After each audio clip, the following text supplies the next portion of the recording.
We are excited that you're here. I am Renee Schulte, and I am so happy that you're joining us today. If you are here, if you are live, please say hello in the chat. I want to make sure things are connecting, that things are actually streaming as they're supposed to be. So let us know you're here. I want to say if you are here, this is the group for you. We are all about being healthy ourselves and helping others create healthy policies at work and in the community. And to do that, you got to take care of yourself first. But you also need to be thinking about how can those policies become healthier for all people. And that's what we do here. First of all, I want to say thank you to those that always join us. For Christy and Lisa, who always catch the replays if they can't be here live. I appreciate that. If you're here listening live, put research in the chat because that's what we're going to talk about today. And if you're on replay, let us know that you are here. Do hashtag replay and put research, and we'll know that you were here too. We're so glad that you're able to join us. This month, we have been talking about all sorts of different things about getting onto stages and how to find people that you may need to help you in your business. We've been talking about how to delegate more and maybe find people that you need to work with. You may need to be able to think about how do you find who can hire you if you're a person that needs to get in front of people to speak so that you can get hired, or maybe you need to hire people and you need to get and speak into a room where there are people there that might be able to be on your team. We do all of those things on stages. And if you've been following along this month, you know that stages means virtual and in person. And virtual could be everything from podcasts to live groups like this. You could be in a live group going live into somebody's Facebook group or onto somebody's social media platform or into a webinar or onto a conference that's virtual, or you could do it in person. Everything from like Rotary to like Kiwanis clubs, all of those small stages up to statewide and national conferences. And so if you could be anywhere talking to people. And so today we're going to talk about the research behind how you do that. And if you were with us earlier this month, you know that I dove a little bit into using the Kolbe A and talking about how people work. It's like how you instinctively work. It measures how you do things. And the first one it looks at is whether or not you are a fact-finding type of person or not. And if you're a person that likes strategy and diving into research.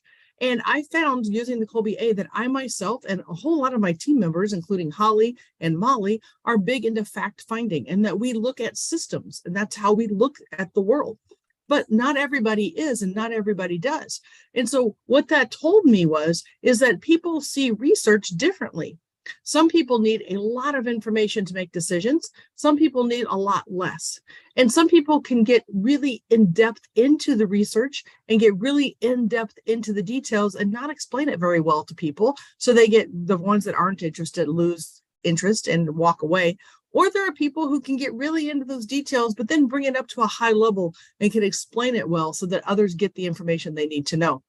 Well, I'm one of those people that really, really likes research and really likes facts. And that's how I just do my job. In order for me to do work, I need to know more information first.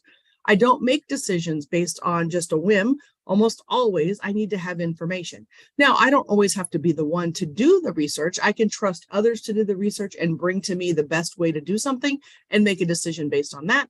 Or if it's something that I personally need to look into, I can do that for myself. So everybody's a little bit different. And if you're a person, if you think about what I do, I build mental health systems, I build policy systems, I think about the world systematically. And so it makes sense that I have to research how those pieces go together, right? Now, a lot of people in the world, there can be a lot of folks out there that are strategic thinkers, right? And you may know a lot of those folks that they think in strategy, and you've met a lot of them. But some people still don't need a lot of facts to think strategically. Fact finding can be something that may be a little different to them. Not all people want all the details.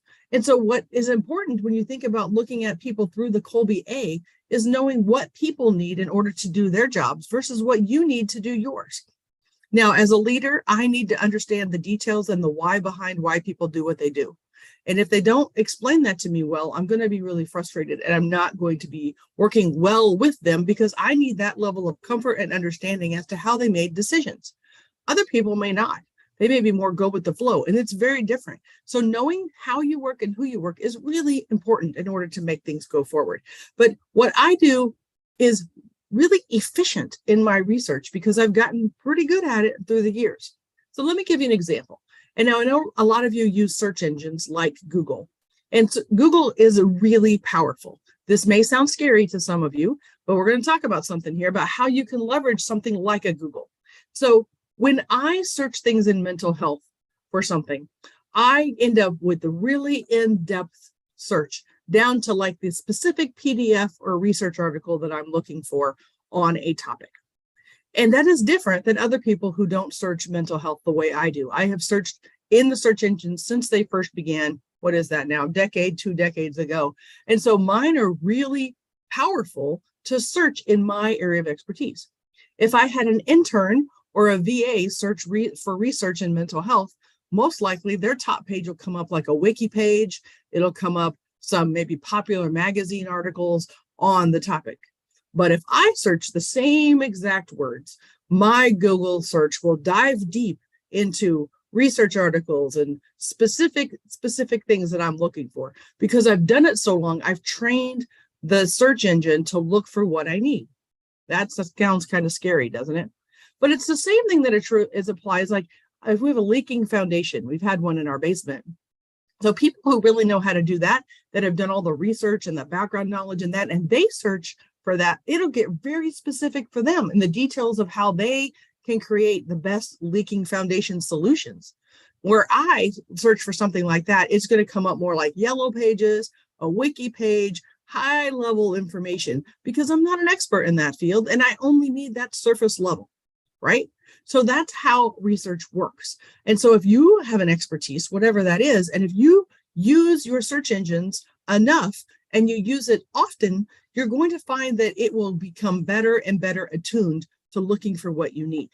And so you can train your search engines to get the information that you need. And that's the first thing I want to talk about today is how you can use searches and research to your advantage. Now, how in the world does that apply to stages? Well, for example, if you want to be on virtual stages, you have to know they exist.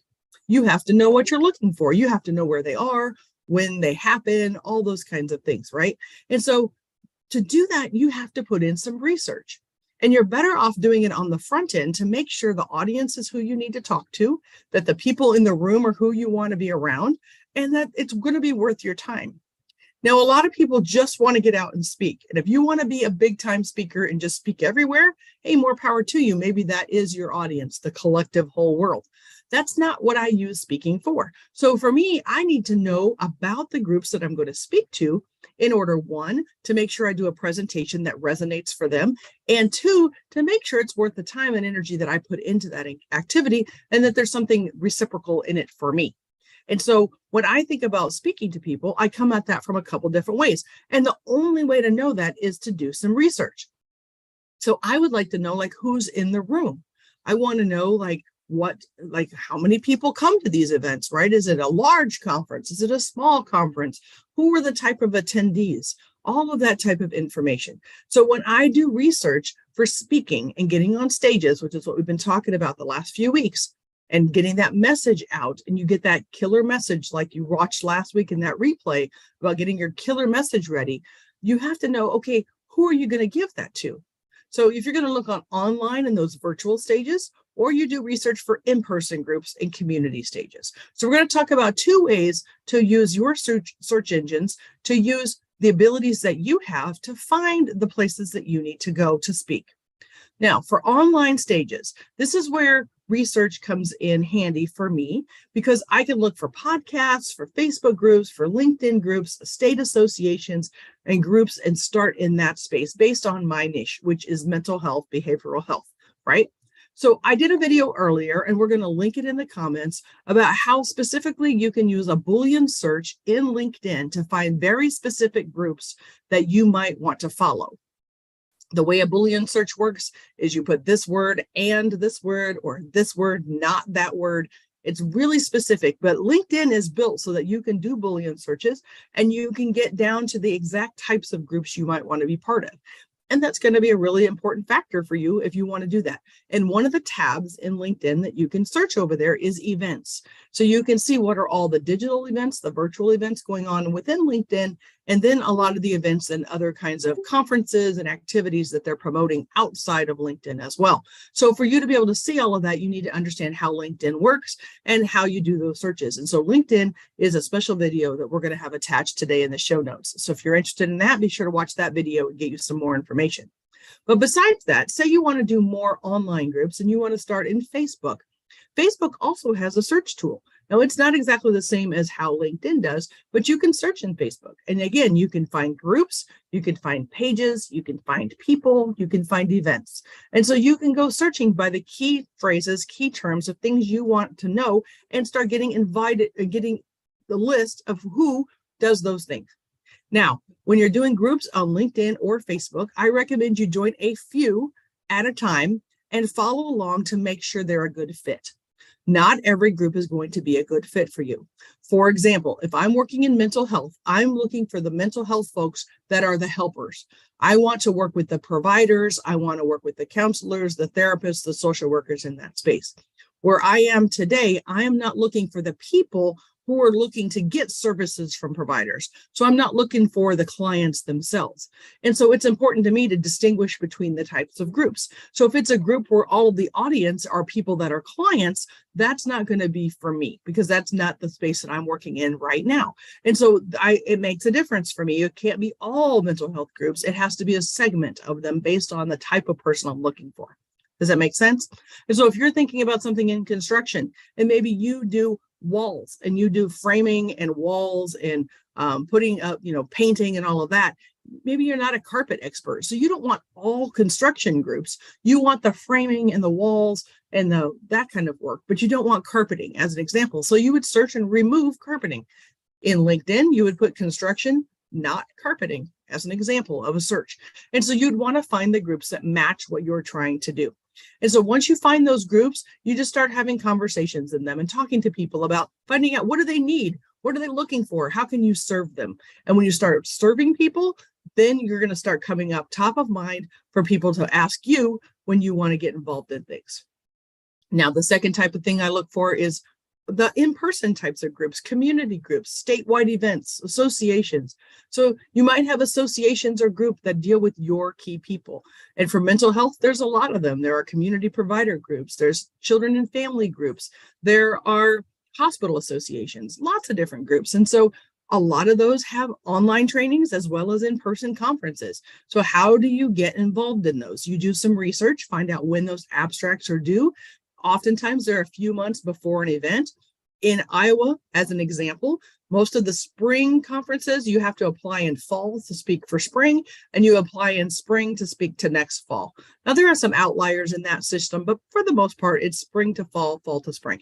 And so you kind of know you're going to be 6 months in advance, always that circular calendar of when you're going to be able to submit abstracts to be asked to speak on stages. And you have to do that kind of work. It's not just going to land in your lap. You have to track and look for organizations that you might speak on their stages. And so those are ways you would do that. And you would search, again, in your Google search engine or elsewhere, and you can search for specific events. We have an events tab that comes up in my search engine that'll show me starts locally and then moves out more regionally.